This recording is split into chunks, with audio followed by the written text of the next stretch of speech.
The Tuesday, August 4th, 2020 regular meeting of the Hendry County School Board. If everyone will please rise, and if you are so led, join the board in the invocation and pledge. Our Father, who art in heaven, hallowed be thy name. Thy kingdom come, thy will be done, on earth as it is in heaven. Give us this day our daily bread. Forgive us our trespasses, as we forgive those who trespass against us. Lead us not into temptation, but deliver us from evil. Thine is the kingdom, power, glory forever. I pledge allegiance to the flag of the United States of America and to the republic for which it stands, one nation, under God, indivisible, with liberty and justice for all.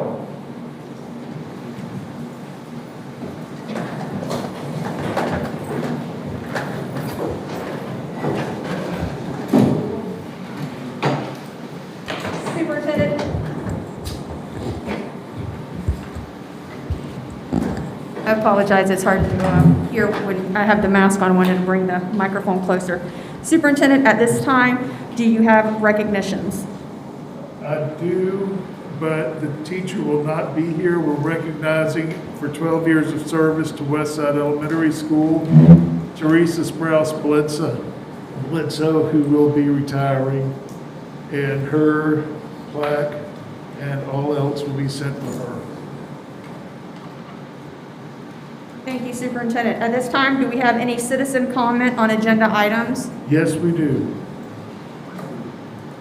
Madam Chair, I'm going to read from an email that was forwarded to me today at 4 o'clock. To Superintendent Paletti and all school board members, please don't give in to the fear-mongering of a few concerned parents and make it mandatory masks on the premises for all children, including my 4.5-year-old who is scheduled to start VPK at Up the Grove Elementary School this fall. According to the UES website, students will build language and communication skills as well as explore science, social studies, and math concepts, all while their entire focus and that of their teachers will be on keeping masks on. Stop it. It will not be an effective education opportunity for most. You've done your best and given parents 3 options. Like most working parents, we choose to work and whether or not life's risks are worth going to work daily. All too often, we Americans forget that life is not without risks. We aren't guaranteed tomorrow, nor should we expect the school board or the government to remove all risks from our lives. Please consider removing the mandatory mask mandate or give parents the option to opt out for their children. For age 0 through 24, the death rate is, I would say he's quoting 4/10,000ths of a percent. These are minuscule odds. Let's act like it. Regards, Matt Yeomans from LaBelle, Florida. That's the only comment I have. Okay, thank you, Superintendent. At this time, we're going to move forward to consent agenda. Is there any items on the consent agenda any board member would like to have removed and placed in action items? Okay. At this time, Superintendent, do I have a recommendation on the consent agenda? Madam Chair, I recommend approval of the consent agenda. Have a recommendation, do I have a motion? So moved. Second. Any discussion? All in favor? Aye. Any opposed? Consent agenda passes unanimously. Moving forward to board member business, we have a proposed revised 2020-21 school calendar. Superintendent, do I have a recommendation? You have a recommendation, we will have a recommendation, but I want to discuss a lot of reasons coming up to my recommendation. And part of them are brought in by the very email that I read to you earlier. My concerns are always for student safety. And yes, statistically, that age group, the young age group, is not as impacted by COVID as the older age group.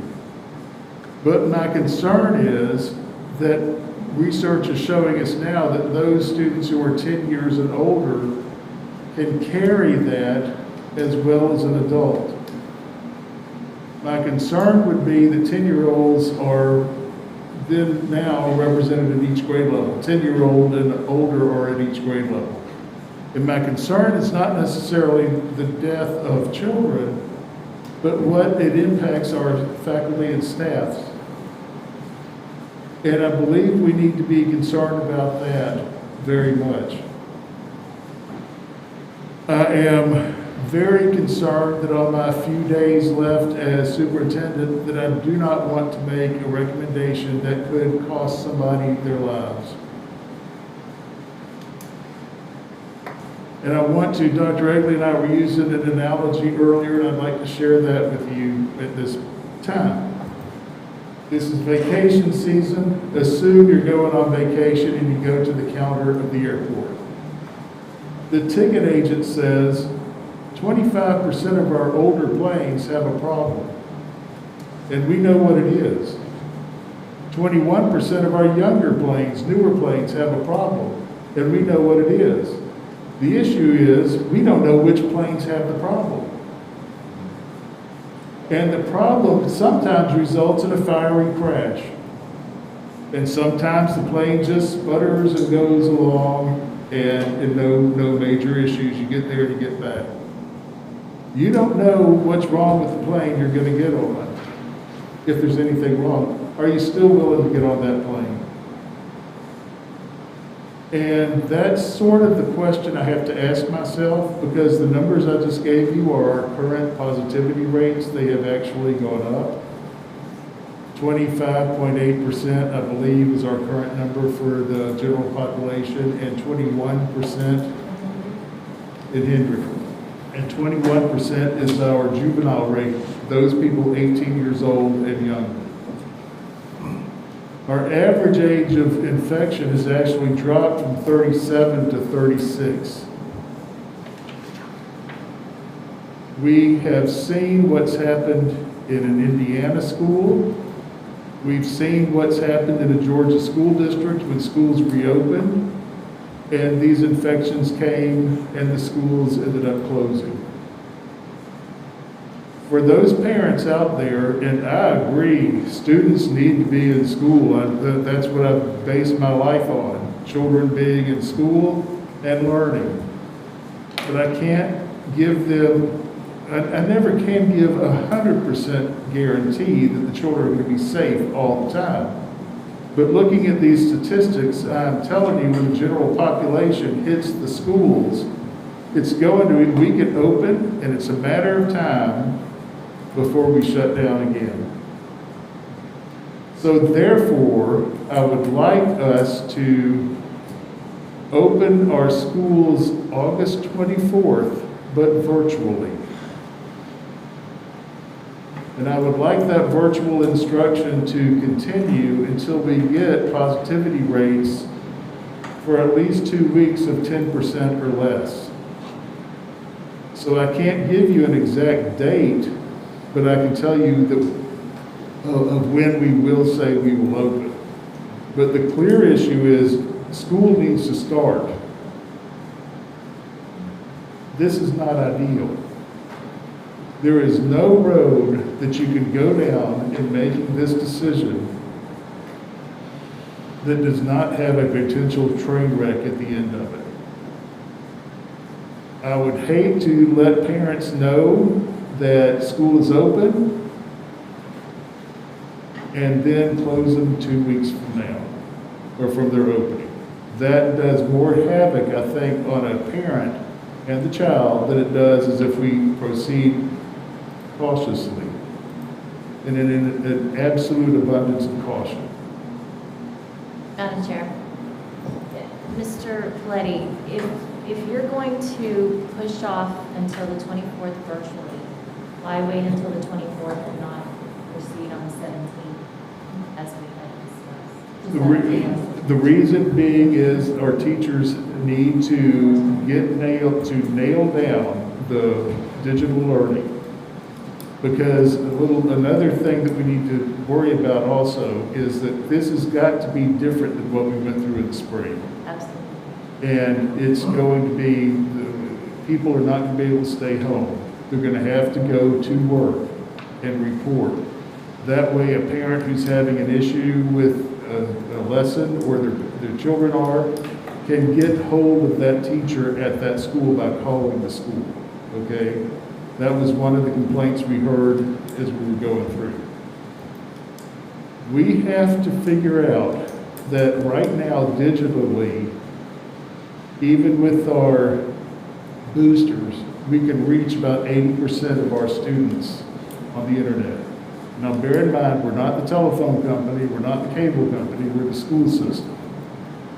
But we can deliver 80%, including the boosters.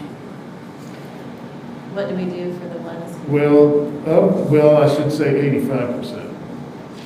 15% are left who do not have it, yet we don't know whether the boosters will help them. That number can conceivably drop down to about 7%. So that means that we have a portion of our students who are going to have to get paper pencil instruction anyway. And we need, if instruction is going to take place as best as it can, we need to give the teachers more time to accomplish this. We need to give the teachers at the schools more time to get ready for it.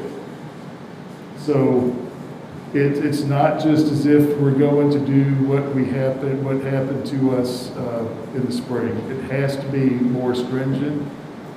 Has to be. We're going to have to take roll. We're going to have to be Teachers on consistent. campus and students in school at home, Yes. basically. At least until our numbers subside. When our numbers subside and when we think things are looking better, then we can start looking at some of the things that we want to do, like bring the students back. Then another question I have, okay, let's say West Side ends up having to close because they have cases. Are we only going to close that one school or does the whole district? Potentially, it could happen any number of ways. I would suspect that we would not have one school at a time having closed, but we could, Right. okay? That can happen if you have an abundance of people who are unable to report to work. That can happen if you wipe out the cafeteria workers in several schools, because if you lose one school, you can prepare lunch at others and ship it over. But if you lose more than one, you're starting to not be able to run the school. In the event that a school closes down, we're still remote, okay, under this plan. Now, I also want to tell you right now, we've had shut down for the next 2 weeks our finance department. Someone tested positive. The health department came in and basically said, you are home for 14 days. As of now, they're gone. Even those who said we don't want to, you have to go. We also are waiting on results from the office above my office, the ESE office. We're waiting on results from one employee who might be positive. If that's the case, that office shuts down. This is before schools have even opened. I get it. Yeah, and that's what, but I'm trying to talk to, there are principals and teachers and students right now who are hearing this who are flipping. Yes. And I understand that. And I just need to, we will be joining Palm Beach, we'll be joining Miami. And I understand. I had this And discussion. some of our data looks worse than Dade County. Right. I had the discussion with a parent yesterday that I, like you, in good conscience, I have a really hard time sitting up here and saying, let's go for it, open the doors and let's just see what happens. If one person, I don't care if it's a student, employee, or a loved one of a student or employee, is sick and dies, how do you live with yourself? that's what's weighing right here, so. We are operating under an abundance of caution. We're using data supplied to us by the State Department of Health. Dr. Pepe, who was here at our last meeting, approves and agrees with this plan. So we have the support of the health department. Madam Chair, I've got a couple of questions. How well did we do with our virtual when we had to shut down? How well did the students do? What was our percentage of students passing? What percentage of students passed when we did the virtual? Well, remember what the student pass rate was? Is that Yeah, what how you're well asking? did they do? They did not do as well as they could because it was not as rigorous. Okay, remember those key words that we were instructed to use was compassion and grace? And we're always going to be filled with grace, and we're always going to work with compassion, but this is going to have to be a more stringent. Our teachers knew like that we were going virtual in March. Okay, Right. it was like overnight. Right. This way we can start this time. Ideally, we would get the teachers face to face with students, and they would be able to start building those relationships. The issue that I have is what's going to happen when they all come in and we shut down anyway. I So understand. this isn't a long range plan. This is like until the community starts to have, Or until we get true numbers, because we're not getting accurate numbers. pardon? I don't believe we're getting accurate numbers. The coronavirus is real. I do agree with that.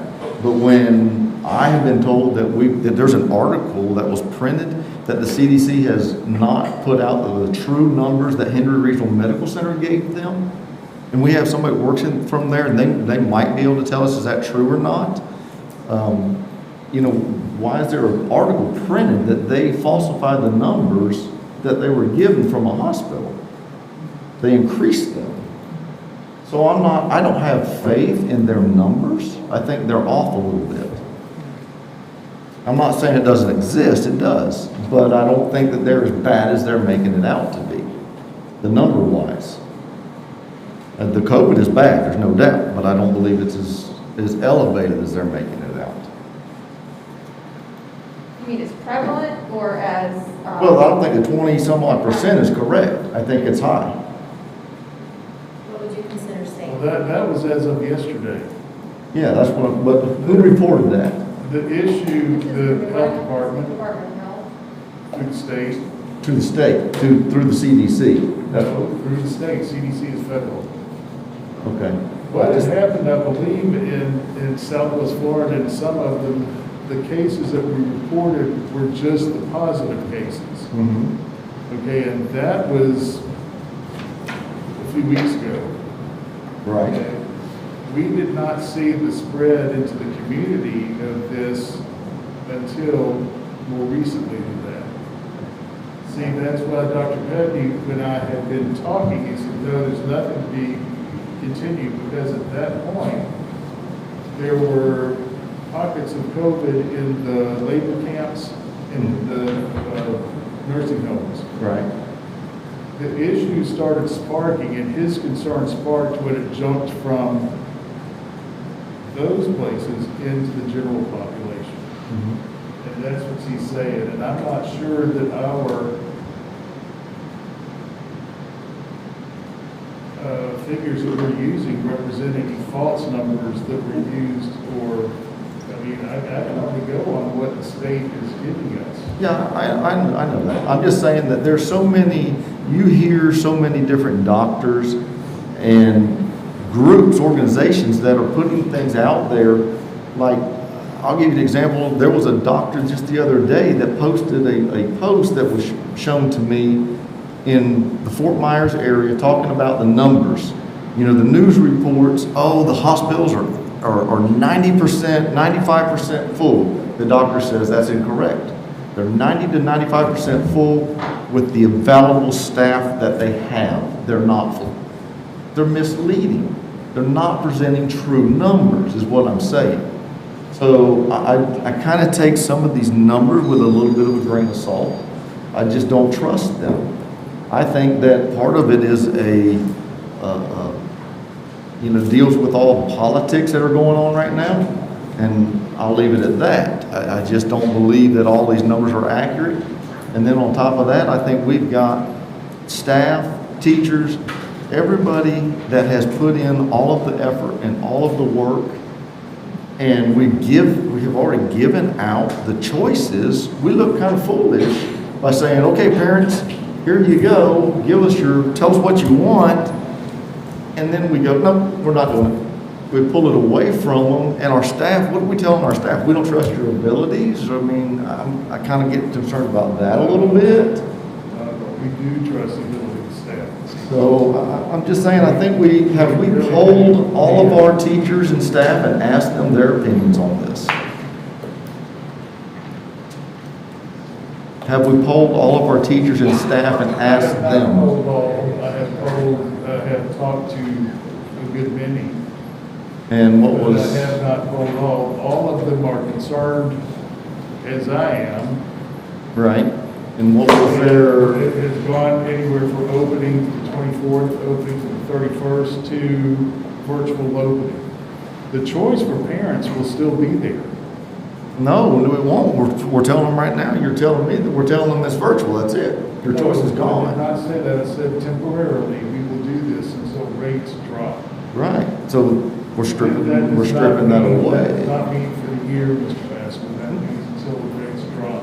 If it's 3 weeks from So now. November after the election is essentially what I'm saying. Okay. I would hope that you would understand that I would not, do I doubt that politics took part in this?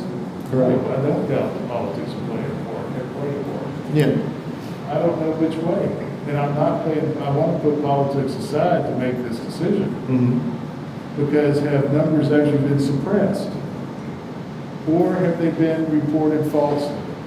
And as I told you, because I have had a medical condition, this past month, or last July, is when I take care of all my medical checkups. Yes, sir. Now, I did not poll one single doctor about whether they were Democrat or Republican. I don't care. Right. All I know is that when I went into their office, I had to wear a face mask.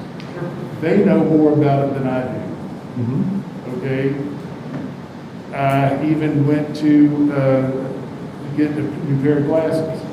I had to wear a face mask. Yep. Okay? Mm-hmm. There is concern in the medical community. I agree. There may be some doctors who don't agree with the concern, Mm-hmm. but I think that the numbers that we're dealing with are valid numbers, particularly since we monitor it day by day.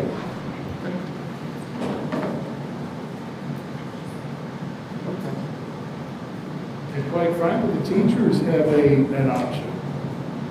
You know, the teachers were saying we're given an option, but based on the number of the students who wanted to go virtual, they can teach the virtual students. The difference is this time they need to be at school. Right. Well, so And I don't think I need to poll each and every teacher to come up with an idea of what my suggestion is for you. If that's the case, then we don't need a superintendent. You just need to put everything out to a vote for the teachers on every issue that comes before you. I respect Now, teachers' what are- voices. I respect their concerns. I think I've shown that over the years. But I also don't want to look at that 68-year-old teacher who could retire in the morning, who is still with us, and I've got one in mind, mm-hmm. who possibly can have a very serious effect with this. Right. We had a retired teacher in Lewiston who had a very serious effect with this. I don't want to be the superintendent that puts them in harm's way. And that was a real case. It was not inflated. It was not political. We've had employees already this summer who have been impacted, some more seriously than others. But it's already in the school, and if we're saying that it isn't, then And those teachers with those underlying issues, I think would be great candidates for the virtual school of the ones that decided they didn't want their kids to go brick and mortar. There's their spot. Yeah, and there was I think that's still, great. but you have to go with what you have. What kind of spots? You have to go with what you have. And what if they don't want to do that? Am I forcing them to do that? But you're doing that now, though. Forcing them to do it now by saying we're pulling the plug until the numbers drop. So you're forcing them to do that. What would your suggestion be? I think we need to open school on the 17th. No, No. no. I'm just, If you asked me my opinion. I'm telling you, that's my That's opinion. what we'll do.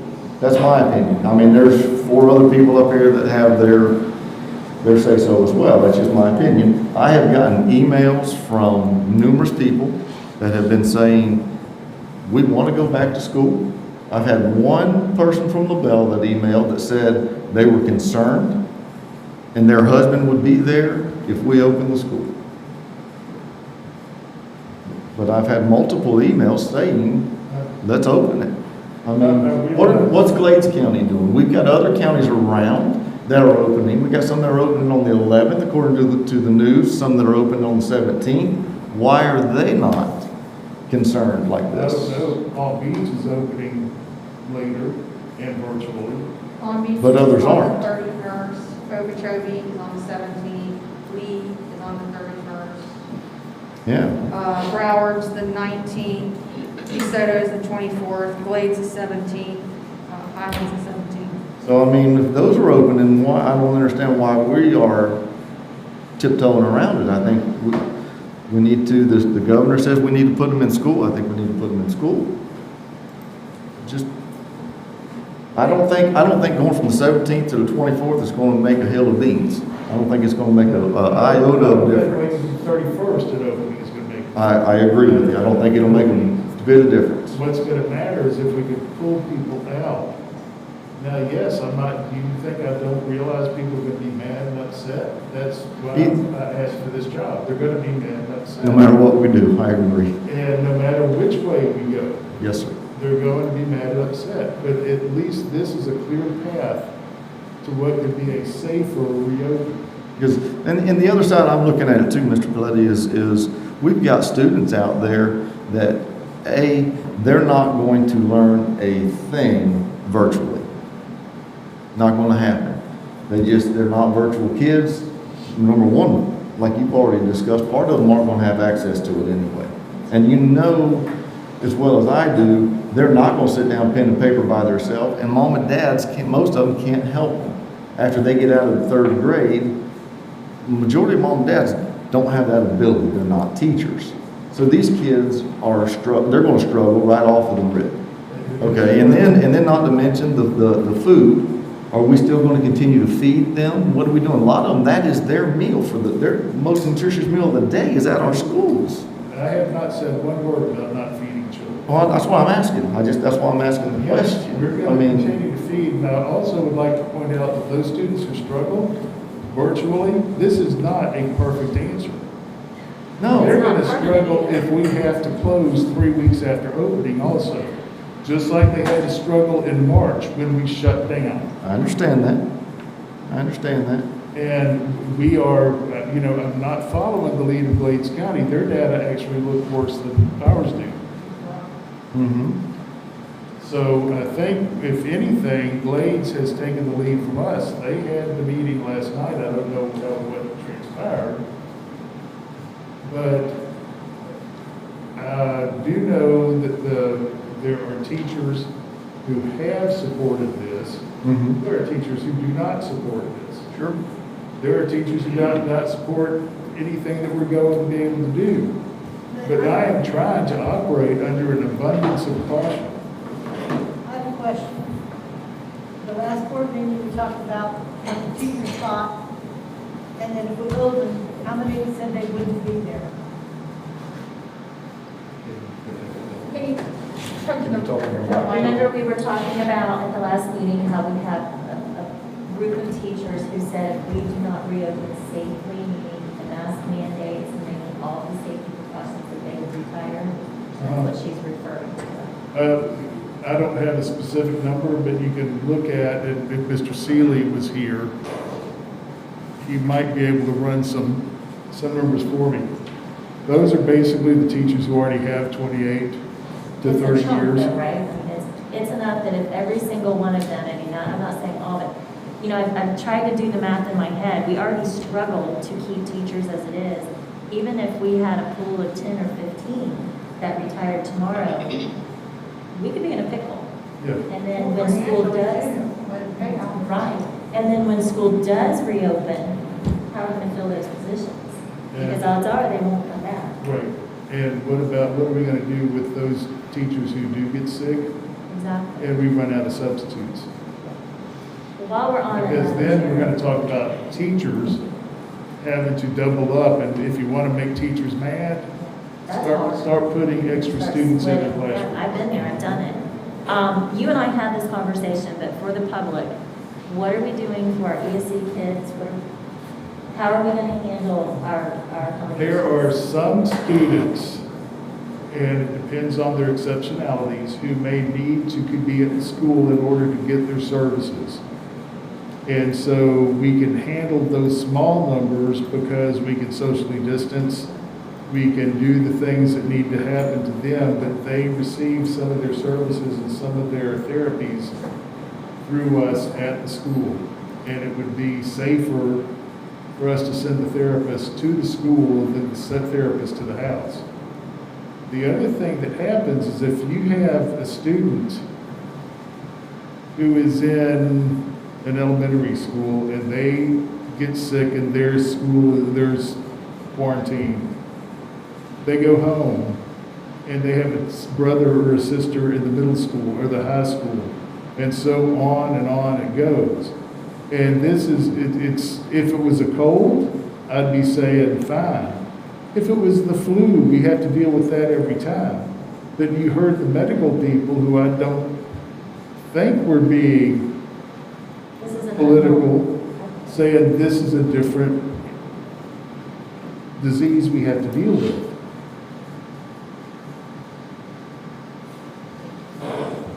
Well, Superintendent, will there be any kind of, in your recommendation, any kind of, I know that there will be professional development for virtual instruction and platforms and stuff, but what about for parents or guardians or facilitators? Is there going to be any kind of trainings or opportunities to help people at home? We can certainly- Be good facilitators for We their can kids. certainly because- check into that. I can't tell you absolutely yes, and here's what it is, but I can certainly check into that. I And think make that's a that good available. idea. I mean, because I Just someone they can reach out to when they have a question, what do I do, how do I do? And I think it'd be easier if there's an issue, and I know that there are people who are not able to do well virtually, but if the teacher is at school and they can call the school and get help that way, I think that would be a benefit that we did not have in place in March, where we had to do this overnight. And what about your students that you've already identified, like maybe being, sorry, I could see in the back that I was hard to hear. So you have, for instance, students who may be in MTSS, and so they're requiring some additional tier support.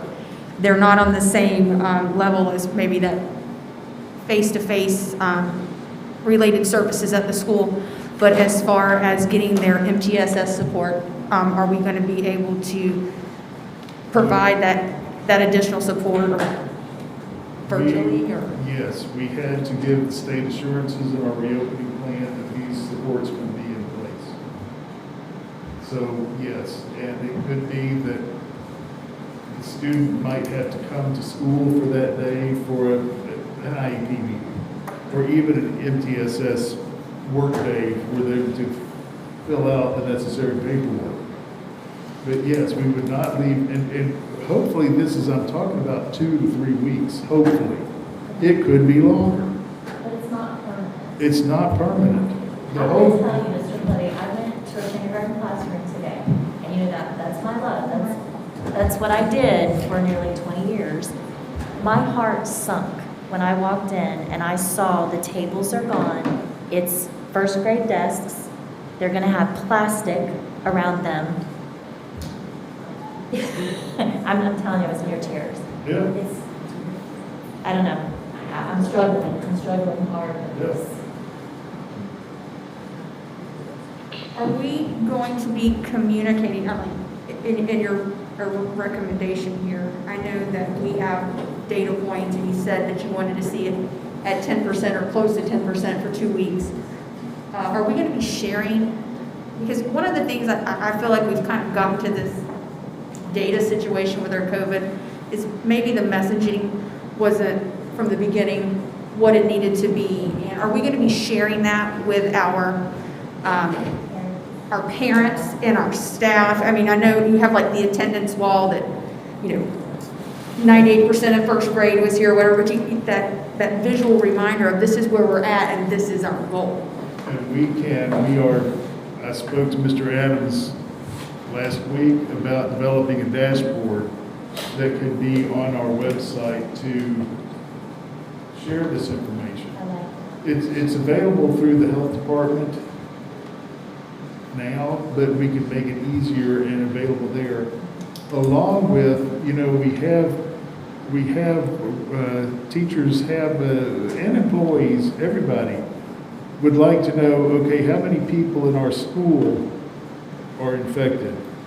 We can't provide the actual names because sometimes we're not going to know the names. We're going to get the information from the health department. But we can give the total number of cases. And so that somebody can go see how many LaBelle High School students are there that are infected. That has to run 14 days and then re-update so that we don't have this figure that just goes up and up and up. So that we might have 4 one day, 3 the next day. So we have a total of 7, but on the 14th day, they start falling off until we add more. So, Madam Chair, Yes. Mr. Pillay, when was the last time that we were down below 10%? Sometime. Look at your information, and if you turn to page 3, you'll see on that third page where there's a pink highlight. That is the daily positivity rate. The number above that highlight is the number of negatives, and the number below is the actual solid number of positives. So This goes back to July. on 7/21, yeah, it's a 14-day shot here. We were at 10.2 on July 21st. We got to 10.7 on July 27th. 8.7 on the 31st. But I added all those percentages up and divided it by 14 days, so you can see the 17% was the average on that day, or the 14-day time span. So, I mean, there's a bunch of different lines here, all kind of squiggled together, kind of looks a little tough here, but, I mean, Above that, if you're looking, yeah, but I'm looking at all the colors here, and one of those is representing that, right? no, look No. right here. No, this- Yeah, I see this, but I mean, I want to know, this is only July, I want to know how far back have we, how far back did, when in March, what were our numbers? March and April and May, what were our numbers? Was it ever below 10%? Far lower than they are now. As a matter of fact, they were so low, we would not be proposing this had state not opposed us. Okay? We were in July, and I'm going strictly off memory. There were only 1 or 2 days below 10%. But that's when the spread, because our feeling at the time, talking with the health department, our feeling at the time is when the farm worker population moved, they would move with it. Now, I'm not sure I like that, saying that just means they'll take it somewhere else, but they would move it from Hendry County. The issue is that it spread outside into the general population. There was a fear at one time, as Dr. Pepe said, that it was just old people at the nursing homes. until they discovered it was the employees who were bringing it to the old people and the vendors who were bringing it to the old people in the nursing home. So that was out in the community coming in. Right. And, you know, there is no really good, sweet answer to this. No, I agree.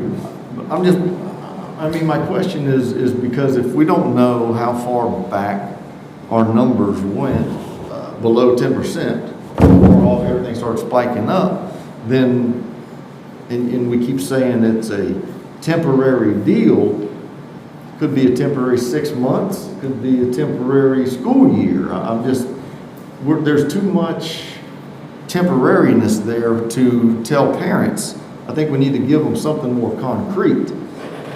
If you're going to do that, if you're going to tell them, we're going virtual, I think you need to tell them in 3 months, we're going virtual for 3 months, right off the rip, and then we'll look at the number, and if it's below that, then we'll reevaluate at that point. I think until 10%, I think is kind of too broad of a spectrum. We can do that every 3 weeks.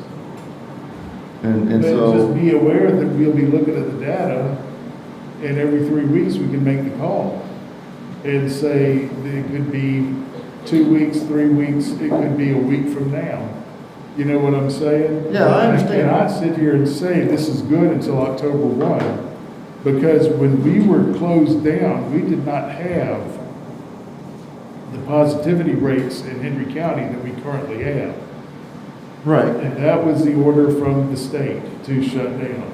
So they did a statewide issue. They are allowing, even though the governor said brick and mortar, they're allowing some districts to operate as they have to operate. And our data look worse than Miami-Dade, who is starting virtually, I believe, on the 24th.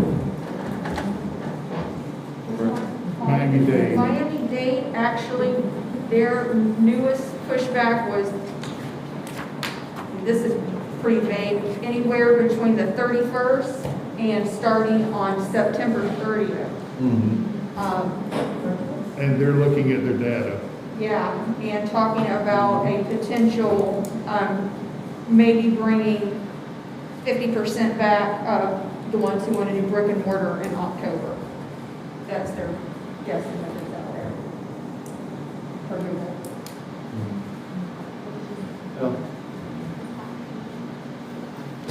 What I said, I'm sorry. It's okay. It's really the AC. Yeah, it definitely rattles. Miami-Dade their start date is going to be between the 31st. It's a time span between that and the 30th of September. And they were considering bringing back up to 50% of brick and mortar in October. That's a super late start. So Madam Chair, I have a question for Mr. Pletty, another one. So if we do the virtual indefinitely, are we still in compliance with the governor's orders to open brick and mortar schools? Will be okay? We can be, all right, we're gonna have to amend the plan that we just sent off, because the governor can, I'm not being disrespectful, but this isn't a one-size-fits-all approach. And even our neighbor to the north in Highlands County doesn't have the numbers heard. She has been under 10% and has she can't fathom what we're having to deal with now. You know, and we had to shut down summer school because this was going on. It's not easy. It's not fun. This has not been fun since March.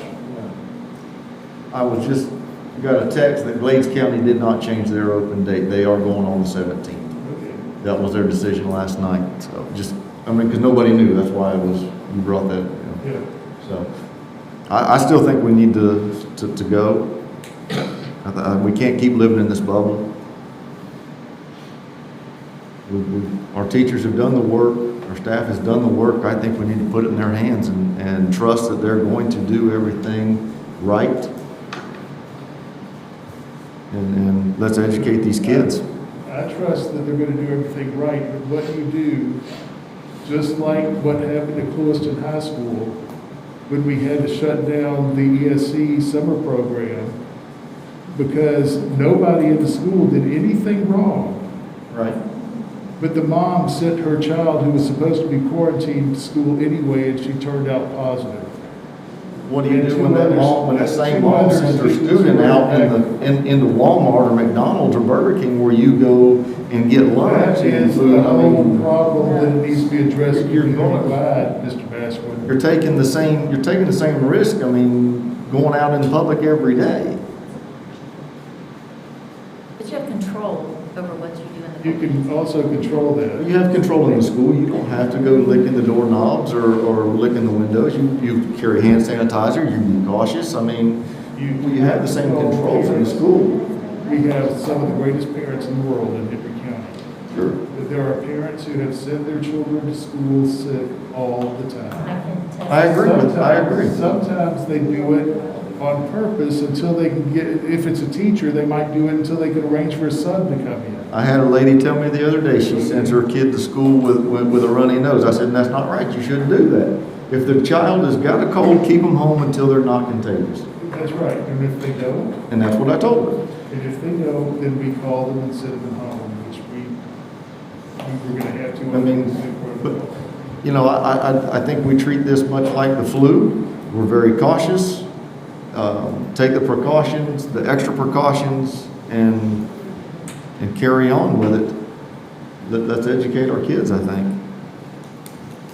That's what I'm telling you. Yes, sir. My understanding, oh, sorry.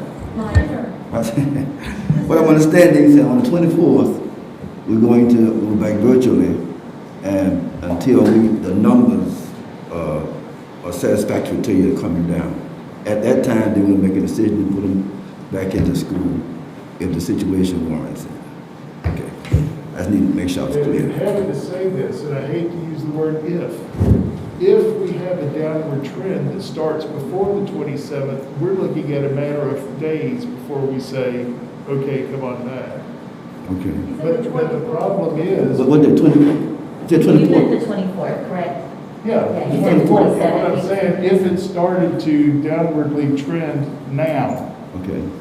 we're not talking about a whole long time. Right. But the issue is exactly what you're talking about until the community starts taking this as serious as we are and stops going to Burger King and Walmart without the proper PPE on. Then that would help us tremendously. But it seems like Hendry County schools are the first ones to say, wait a second, there's a problem going on. And we have been impacted, and we have been severely impacted. Fortunately, we have not lost anyone, but I'll tell you what, I think we've come close.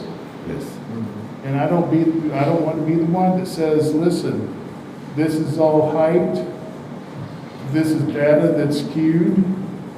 So you're going to go to school, and we're going to end up shutting down schools and giving the parents, I'd rather take the ire of the parents now than say, you thought school was going to open, but we're going to have to close it. So now you've got to come up with your own situation after you thought things were settled. We do have somebody who, once the board's done, who wants to speak. Are you concerned how many teachers won't come back if we do what we're saying we're going to do? Are you concerned with how many teachers might not come back if you're doing what we said you might do? Yeah, I'm concerned, I'm not going to say there's a mass exodus, but why would you do that? If you can retire and get your full benefits, why risk it? So I'm going to say even two or three would be a shame, because that's experience walking out the door. We have people who also have underlying health concerns. They might not be able to do virtual school or do the remote learning. They may want to choose to stay in the classroom, and I don't want to take that choice away.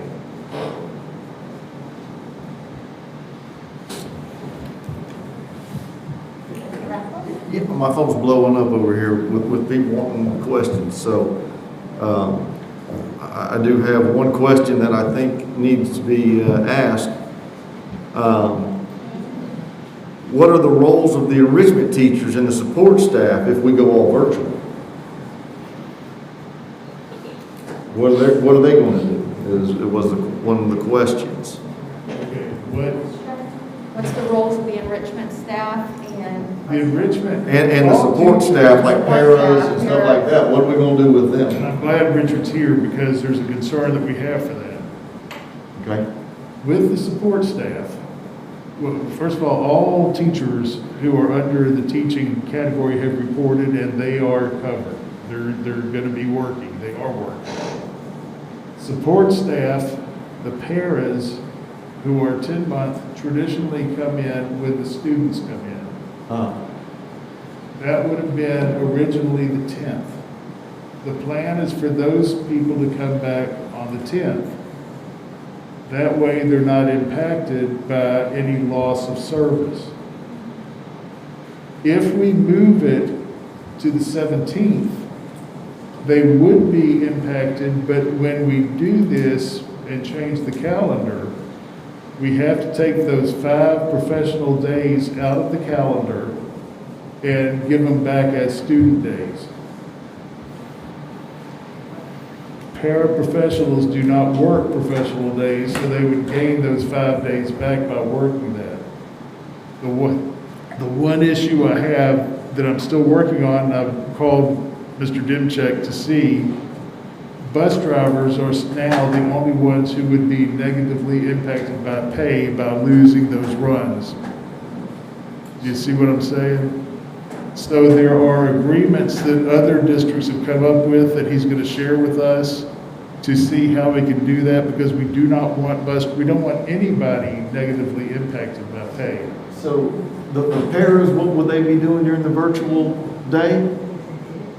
And the enrichment staff, what would they be doing? Okay, for the however many days it is, Yes. there's going to be a huge need for the paras to be doing their work on the virtual school assisting teachers. We don't have that many paras to start with. What would they be doing when they're doing virtual? I'm kind of confused. Are paras like hands-on with students? The same thing they would be doing with the students, only it would look a lot different. Yeah. You know, they might be having to help prepare some of the paper assignments. They may be having to help serve lunches, just like we did in March. There is any number of things that those people can be doing. Maybe even under instruction of like Amanda's the teacher and I'm the para, she can put together the small group instruction and have me as a para have a small group online meeting and help those kids in that small section. So both of you would be, what you're saying, so you'd have the para online as well?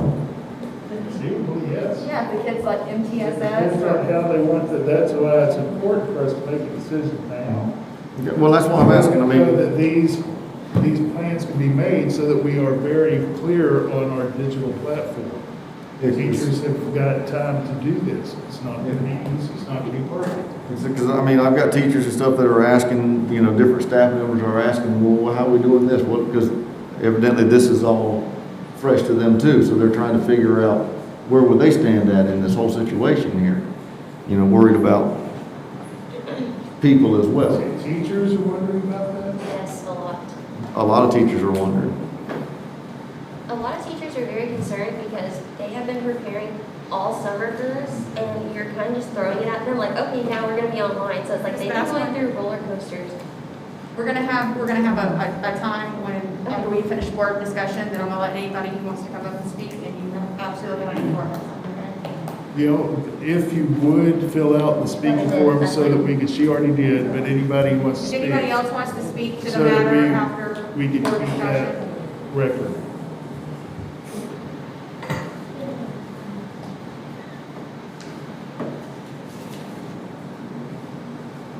All right, is there, I hope I didn't interrupt her, there's no more board discussion. I have another question from a teacher, but I don't understand the question, and my service in here is so bad I can't get a response, but I'll come to you later.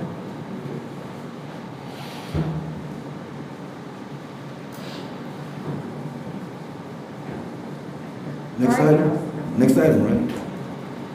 Next item. Next item, I actually think, so we have a, But if I could clarify, I do have someone who is texting me also. Technology. Yeah. Students logging in have chat boxes as they're working, that a parent can communicate directly with them just as in the classroom. Just as the student has a question, the parent looks over and handles that piece. In the chat box, that parent can then do that. That parent can also work on the phones. Okay. When we're seeing that there is an app, because we're gonna have to take attendance too on this. They can be the front line on parent contact, so it's not as if there's gonna be a shortage of what they can do. Well, and another asset, those that are bilingual, will be a great asset to our ELL children who are Yeah. international. So that's a great role to have that extra support. I just, I'm with you. I'm just I think looking you more, and I I mean, are on the that's- same page when it comes to just the whole picture. But at the end of the day, I have to think about the safety and health of these babies and our faculty and staff and their extended family. It's touched my family. And I've done a little bit of a 360 on it. I do think some things are blown out of proportion. I absolutely agree with you. But in a school setting, I've been there, I've been in the trenches. right. You cannot And I keep will- those kids I will add, apart. we know that virtual is not for everyone. No. If not, then it would be what everybody does. And I will add that those people who I've talked to, almost universally said, we don't care, we're ready to go to work. Tell us when and how it's gonna look and we will make it work. That's the response I think. Well, I had somebody said they'd sign waivers, whatever they needed to do, just let's put it back in the classroom. Now, somebody did ask, what about the collegiate kids? What is this gonna do for that group? Collegiate kids are not our kids. Okay, first of all, you gotta remember that. That's a school within a school. So collegiate students are actually FSW students. And FSW has its own, Well, calendar. they are, but they're still our students though. But they don't follow necessarily our calendar. They're our students, but it's a school within a school. They follow what FSW says. So how's this gonna affect them though? Are they going to be on campus or are they going to be virtual or what are they doing? Because honestly, to me, part of that, and it's a good point, is if we're going to allow our students that are participating in the collegiate academy on a campus, why won't we let everybody else? FSW has its own reopening plan, and I don't think. But again, they're still ultimately the umbrella, that if they go and play sports and they get hurt, they're on ours, they're under us. Technically, they are not. So if they go breaking on and playing baseball on our baseball field, then that's not our responsibility. They're our students They though. are duly enrolled, they can play baseball. But as far as academics are concerned, they belong to FSW because they're the ones issuing the credit, not us. But I'm talking on campus, they're on our I don't campuses. think that you'll see a problem with FSW's reopening plan compared to ours. Are they on our campuses or on FSW campuses? I think. The high school in Clewiston, the collegiate students are on the campus of CHS. Right. And LaBelle. At LaBelle, but I've already given the permission for dual enrollment to follow FSW's calendar so that we don't mess up their But credit. that's what I'm saying though, if we're going to allow them on campus, I don't understand why we're not allowing the rest. I don't think that's gonna happen. I have part of, let me see. FSW has not even allowed all of the staff back yet. So they're doing theirs virtual as well? They're concerned, let me see if I can catch it.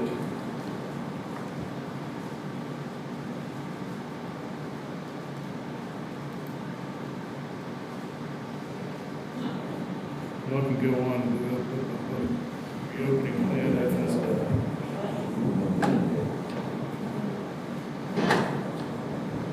One other thing that's been brought up to me a lot, Madam Chair, is the question of what about teachers kids, how can they make sure that they are doing what they are supposed to do if they are at school doing virtual instruction? Well, that's any parent's concern. So I would not allow something like an instruction for a classroom to happen, because that's not available to everybody else. But I could see and allow teachers to bring their students to school, their children with them to school, as they do now on work days. To me, that's no big problem.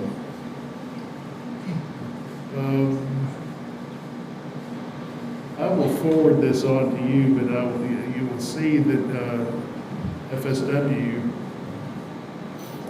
during stage 2 is only going to reopen some campus-based student services, not classes. Student activities will not happen until they reach stage 3. Why don't I forward this on to you? And you can see this. And then another question that was just asked is about the babies. How are we going to expect them, kindergartners, first graders, to sit on a computer for 8 hours or 6 hours or whatever we're going to require? Same way we're going to expect them to sit in a chair and a desk all day. Because they got a teacher in front of them going, "Sit down, boy." I get it. I'm just saying, I had the Yeah, question. I've had lots of Mr. people. Master, why don't you ask me how I can make this perfect? Because I can't. I'm not expecting that. I'm asking. Bringing up scenario after scenario and what if after what if. Yeah. Then, I don't know how I would hope that once we get in and we still have the face masks on, that our particularly K-2 principals and teachers use some sort of discretion as it comes to wearing a face mask. So I'm not sure, I can't exactly answer that question, but I can give teachers time to develop a digital response. But see, if we don't ask these questions, we don't know. If nobody asks these questions, how are they supposed to know what the answers are? I'm not trying to, I know you don't have a magic crystal ball and you can't tell me everything. You don't have every single answer in the world to everything, No, but I don't. We don't even know what we don't know yet. I agree with that. Okay, so does that mean we stop and do nothing until we know everything? No, but I also don't think we need to shut down all the throw, schools right now. but I also don't think we need to go throwing plans out if we don't know things and we haven't asked all the questions and got all the answers that we could possibly get. We're going to make a recommendation. We're going to be asked for a recommendation tonight to approve a plan if we don't have all the answers, all the questions. Okay, having never taught kindergarten, I can't answer it. Ms. Nelson, how can we see it's not perfect. I know it's not perfect. No, and I just keep telling myself this is not permanent. It is temporary, and I agree. would love to see our doors open, and I would love to see those babies step on campus and see their teacher's face and hug them and love them. But right now, it's just not feasible. It's not a healthy And idea. that was my plan, to at least get face to face until But we even had to that, shut though, down. Mr. But Blaine, then, this is if we scary. do that, think about what we have to do to the parents who now have to make plans for their students because they're not going to be able to be in school. Because my druthers were to have the people face to face. Right? Then at least there was like a contact. Mm-hmm. But if that doesn't work, and we have to shut down, which many schools which have opened have already shut down, particularly in Georgia, and I believe one in Indiana so far. Mr. Floody, Then what do we do to those parents and families who we now say school's not an open option right now? Right, And I'd rather take the heat right now than get it. something happened. Going back to the littles, I talked to, I'm going to throw Miss Deary under the bus, I love her, but she did the summer VPK program at Up the Grove. And I called her and talked to her and said, "So how's this working?" And she said it went really well, but she only had like 6 students. So when school starts, VPK will have 20. They will have 20 bodies. And I can't fathom how you're going to socially distance 24 5-year-olds. It doesn't, maybe it could work, but I just think that's adding extreme stress and pressure on the teacher. I did visit a pre-K in Up the Grove this summer, and I was amazed they were able to do it. And- They wore them at playground, And they were wearing their masks. but it was a small group. Yeah, it was Now a take very that and small- triple it, and imagine those bodies. How many, looking back at our numbers, the questionnaires that went out, how many people do we have actually coming to school? What percentage of students do we have that are coming to brick and mortar versus what we typically have? It varies from school to school.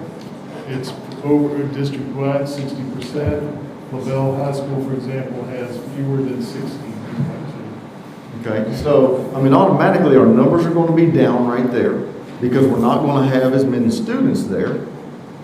So, keep what you were talking about right there, you're going to have less students in that They classroom. won't do virtual. They will have, if we open brick and mortar, they will have 20 bodies in their classroom. Now, K on, So what does I that- see what you're saying. So what does that tell you? Right there, what you just said, what does that tell you? If they won't do they won't do virtual, they will do brick and mortar. It's not Why? that they won't, it's Why? because you can't. How do you do virtual? There you go, same question. So you see what I'm And I saying? get it, That's, but if you we answered go, my question correct me right if I'm there. wrong, Mr. Pletty, if we go to virtual, VPK will not be included in that, correct? They'll have to wait until, But if they had the option, they wouldn't, between brick and mortar and virtual, they're gonna do brick and mortar. Why? well, everybody is, Why? because it's a much better education. There you go. I think you answered your own question. I think I think we gotta, Pre-K doesn't start really officially till October 1. Yeah, so I mean, they have extra time. I, So, I'm glad that new teachers are telling me the value of education, yep. because I've only spent 37 years in this business, so I know the value of education. But I also know that I am pressed to work and deal with the health and safety of teachers, the staff, and the students. And I'm very worried about what we would do to anybody. I don't care if it's just one. If one person does not survive, because I've said you've got to go to school, I don't care if only 60% of your staff's there, student body's there, and you get sick. I don't want that. You're not making them, Mr. Paletti. Everybody has a choice. Just ask them how they, You're telling me though, virtual or brick and mortar, our teachers still have to go to their classroom? Always have the choice, because if you have 40% of your people not attending brick and mortar and 10% going to a total virtual experience, Mhm. and you have 30% staying with the distance learning through the school, and you have a 50-member teaching staff, you may not be able to work yourself into the virtual spot, is what I'm saying. There may be no room for you to go into the virtual spot, so therefore they have no choice. Because remember, legally, people who work for the schools work for Hendry County and are assigned to certain places. That assignment can change. Right. And it will change based on need, because you're going to have people, students move in and out of that distance place. And they're going to move in and out based on probably the fact that the school opens. So then we have the fact that the school opens and fewer kids, students in the distance place, needing fewer teachers, and you'll move teachers from the virtual into the brick and mortar. It just, that's how it flows. Sure. Absolutely. All right, is there further board discussion? Any more questions? All right, at this time, we have a couple of public comments. The first one is Mr. Vasquin's daughter, Robin Vasquin. Hello. Okay, from the principal themselves, quote, teachers and staffs who are not comfortable were given the chance to volunteer for virtual. Parents and kids were given the choice, so why not help them with their learning? From a teacher slash parent. 70% of teachers want to return, not 50. That was falsely reported last week. It's naive to think that you will ever reopen with no positive cases, or less than 10, considering the numbers. You barely have less than 10, but what, once? That's likely to say we won't have a flu case or a strep throat case. It's going to happen. We have hundreds of students in homes alone without food, living in poor conditions that need a relatively safe environment, even with the COVID. Teachers, admins, students, and parents have been dragged through a roller coaster of changes in the last month with these board meetings and them constantly changing the plan. And now we're going to have to not only adapt to complete virtual, but also with no idea of when we'll adapt back to traditional. If parents and teachers are willing to open, then that option needs to be theirs. We know the risk. We're signing up for it anyways because we value education and know despite the risks, they need to be there. If and when we come back from virtual, will parents still have the option to keep their kids virtual? Yes. Okay. The governor's order, or the commissioner's order is only good for the first semester. So bear that in mind. Okay. All options may end in January. Because his order is not for the entire year, it's for the basically first semester. Right. Does that also mean no sports? Pardon? No sports? If you go virtual from the beginning, no sports whatsoever? No, Like we didn't no say football? that. Didn't say that, did I'm we? asking. We have no intentions. Like right now, are they not practicing for football? We have no intentions of calling off sports. Sports are going to look a lot different. So if you don't call off sports, then why won't you go to school? There's still 12 kids together, 20 kids at sometimes, even at that, or more with the whole football team, that are all together in one locker room, touching each Well, other. You're playing first sports of all, together. that's changed. It's not the same, and I'm going to defer to those of you who may not realize it, but Dr. Egley is our district athletic director. Okay. And he has been monitoring what's going on with FHSAA and their recommendations. And if people want to wonder about how many changes we've made, you ought to try and follow how many changes they're making. So what are those Because, changes? well, why don't you let Dr. Egley speak, okay? So if you could address the concerns, particularly with football, and what football is going to look like at this point. Even starting with practice, we were talking today about throwing the ball. Just practice throwing the ball. If you want me to address the citizens' comment, I will. Yes, sir. Okay. Today, we started throwing the football. Okay. And according to the guidelines issued by the Florida High School Athletic Association, we can throw a ball to a receiver. The receiver catches the ball. The receiver brings the ball back. They wash the football down with soap and water. They allow the ball to dry. They get another clean ball, and they throw the ball to the next receiver. We disinfect our facilities, our equipment after every use. It is strict guidelines recommended by the Florida High School Athletic Association. Okay. What will football games look like? I can't hear you. Football games? Football games have not been decided yet. But the recommendation has been that there will be social distancing in the stands. So imagine what that does to a crowd. Lowers the numbers. And just extrapolate that money into the support for the other for the other sports programs in the school. We're not saying there won't be school sports sidelines. You're basically going to have distance between the distance that has to be maintained, and they've extended it out like 80 yards, the sidelines. But you're going to actually have pretty much Football the players football wrapped field around. surrounding the track, the field. Right. So when you eliminate a big part of the crowd for a football game, you might have basketball, which also pays for itself, but football supports all the other athletic programs. So where it might be in contention is if there is no money coming in, there is no money to support the other programs. Wrestling doesn't generate any revenue, nor does track or soccer some, but not enough. Softball, baseball.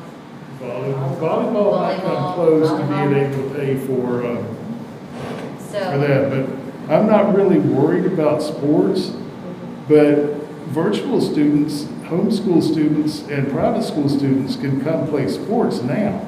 No, but why are you gonna put kids in sports but not in the classroom? Like, why are you gonna allow them to play sports together, but you're not going to allow them in the classroom, especially if they do allow you to play games? If they do allow to play games. So if you're allowed to play games, then why are you not gonna sit in the classroom? Well, we're not sure they're allowed to play games, and the students have to go through an evaluation every day. The players have to go through an evaluation every day. Just like you should going into school, right? Don't you have to go through the evaluation going into Well, school? Get your now think temperature? that one out. If you have 18 students you'd have to do every day, how much of that instruction time are you taking? Isn't that on the way into school? Isn't that on the way into school that you're getting evaluated? Like your temperature and all that? They have to answer questions like, they have to go into more detail with. Every day? Every day. But I'm not. I do have a question though with that. Are they tackling, Dr. Egley? Are they doing physical This is line a public drills? comment from the citizen. Do you want me to address these Yes, questions? please, you're the AD. No, they are not tackling, it's non-contact. Okay. They are social distance. When they line up, they're social distance. The quarterback does not go up under the center and take the snap. There's no contact. It's no contact football. They're doing conditioning drills. They're doing weightlifting drills. They're doing skills that do not require contact. When they do the weights, they have the weights outside. They move the squat racks outside. They move the benches outside. They moved outside. They social distance the equipment. When an athlete finishes the equipment, they wipe it down, they disinfect it, and the next person comes in and lifts the weights. They're being as safe as they can, and they're following the Florida High School Athletic Association's guidelines to the best of their ability. And they're limited to what they can do, very limited in scope and sequence. So I have a question. Just for All right, you. Ms. Bass, all right, thank you, Dr. Egley. Ms. Bass, when we try to cap the length of the public comment, and Last meeting, we didn't, no one got. Ms. Basquin, I'm the chairman, and we're gonna, I feel like you've been heard, and I don't want to be disrespectful or anything, but I wanted, we can go on all night. We have another public comment by Kristen Mann. Did you want this read, or are you coming up to speak? Can I have it back? I just want to read from it. Okay. I don't want to go over the 3 minutes now. Thank you for letting me speak. I just am speaking from my heart. I'm a parent. I have a lot of hats here in Hendry County. But no one cares more than the teachers about these kids. Teachers want to go back to work, and we want to do it safely. We have had implementations from the summer school program. We have tried to do everything, follow the CDC guidelines. Like you're saying, if sports and everything else, I get it. Everyone's following what we are supposed to do. With that being said, plans have been made, numbers have been counted. Please consider going back on the 24th with all 3 options that was said at the last board meeting. Thank you. Ms. Mann? Yes, ma'am. All right, guys, is there any further board discussion? Superintendent, do I have a recommendation on the calendar? I just want to clarify, actually at the last meeting, it was talking about starting the 31st. And I don't see a difference between the 24th and the 31st in terms of numbers. So my recommendation would be to open school in Hendry County. I think you have one more comment. He's unsure if he has to write everything down that he wants No, to say. Or no, we need your name for the record. Yes, he's got it. Yep, so just put wish to speak. And then you just get through.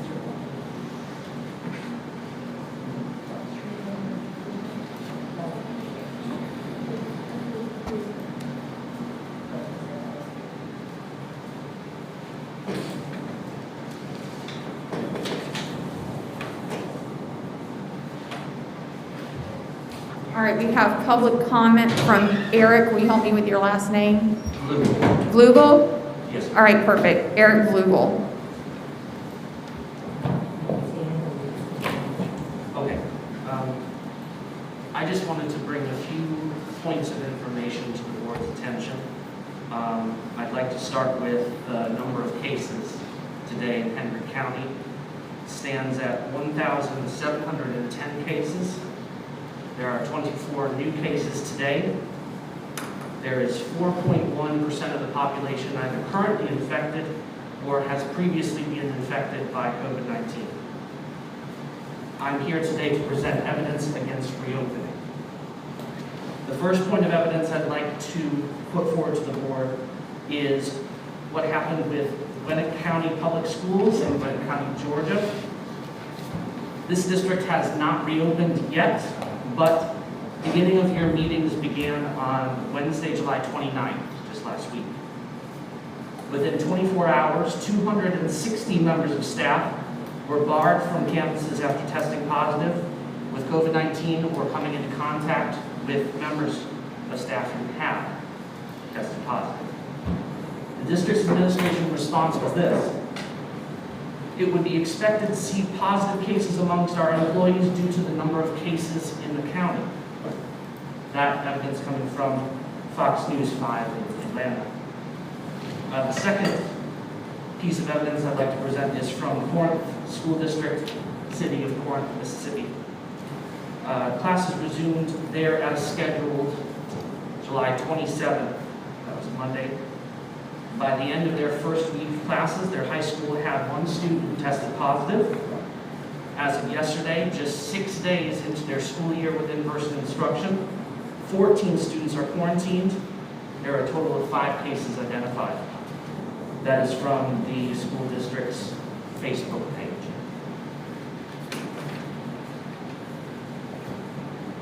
The last piece of evidence I want to present was an estimate of risk.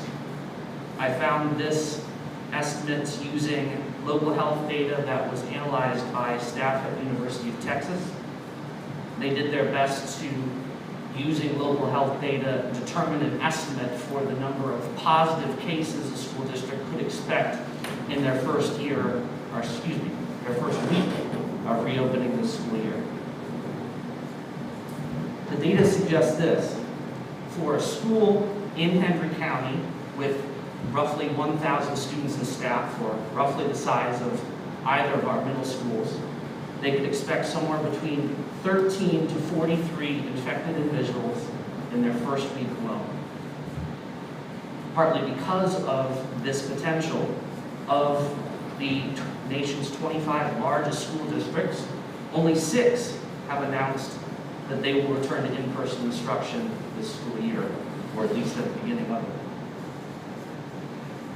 The last item I want to bring to your attention was the coronavirus task force guidelines to states. This information comes... Mr. Vlugel, you're at the end of your time, so if you can conclude. Certainly. Florida is a red zone state. I'm sure the board is aware of that. Hendry County is also a red zone county within a red zone state.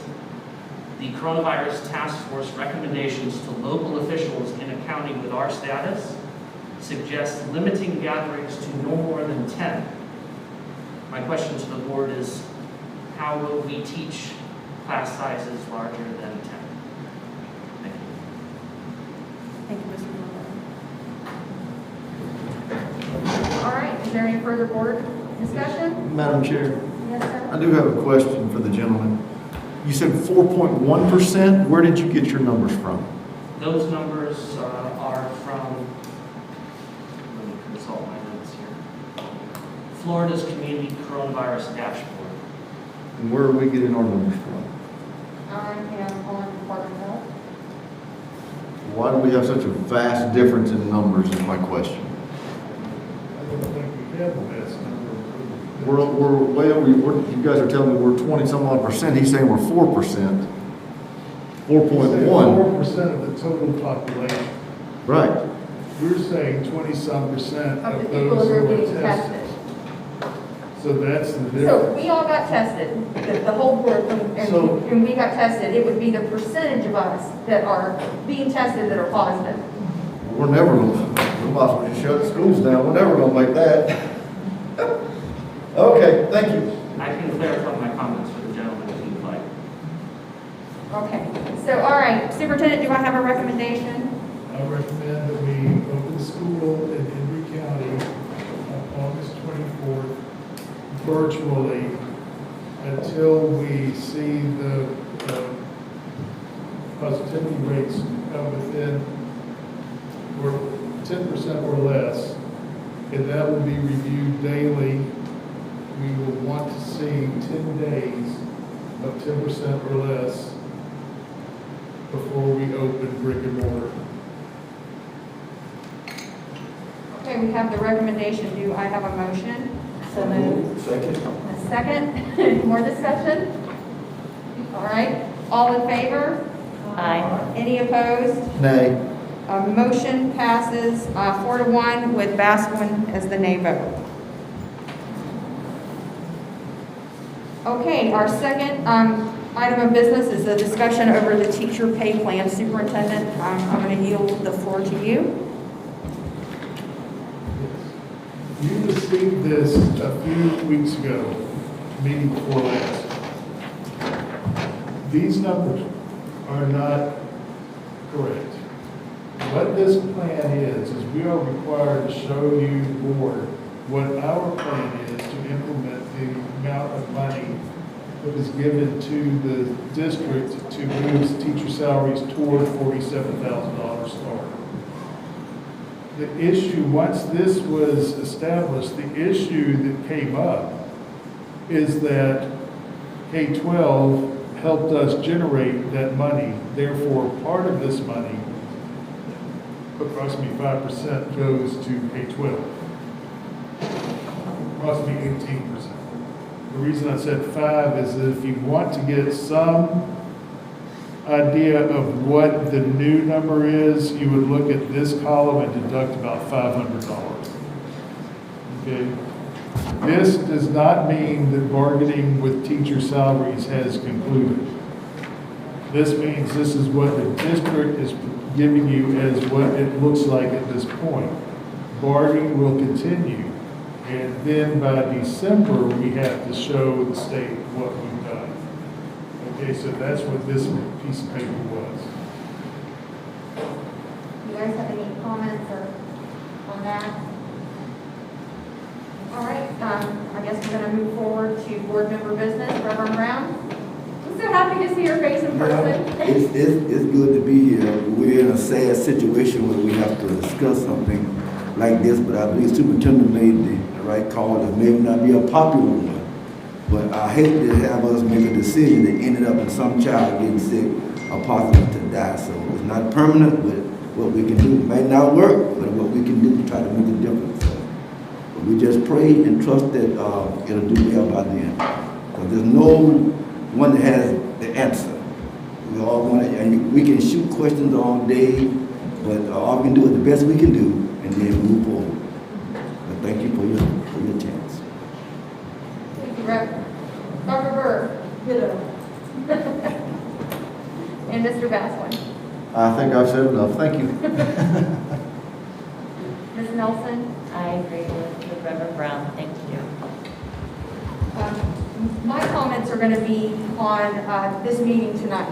And I just want to say how proud I am of this board collectively. This has not been an easy decision. I know that all of you have fielded the phone calls and you're up at night, thinking about every possible scenario. And it's very clear that your passion and your commitment to the students and to the district, just in the level of discussion tonight.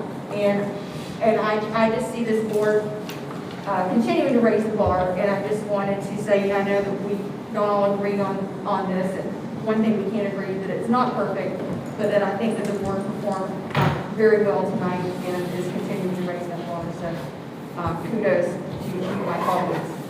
And Mr. Superintendent, if you have anything? really want to bring other things up. No, I just want you to please be quiet and, I would echo the pride I have in the Hendry County School Board, its teachers, and its students. absolutely. The willingness to work through whatever it is we have to do. And I'm sure we will do the best that we can. We always do. And other than that, I'm done. Yes, certainly our teachers and our staff, they step up and meet expectations and obligations put on them that we would have never fathomed, even 10 years ago. And I just, I know that, I want to say this too, clearly wasn't the last thing I was going to say, but I have seen in other counties how, even when we get emails that people are not agreeing, or it's always, I know you guys are in a hard spot, and just the compassion and the grace that we've seen from the community, even in times when we're not necessarily agreeing, is remarkable. So, thank you to the county and the residents and everybody for that. So, with that, I just want to thank everybody for a good meeting, and at that, this meeting is adjourned.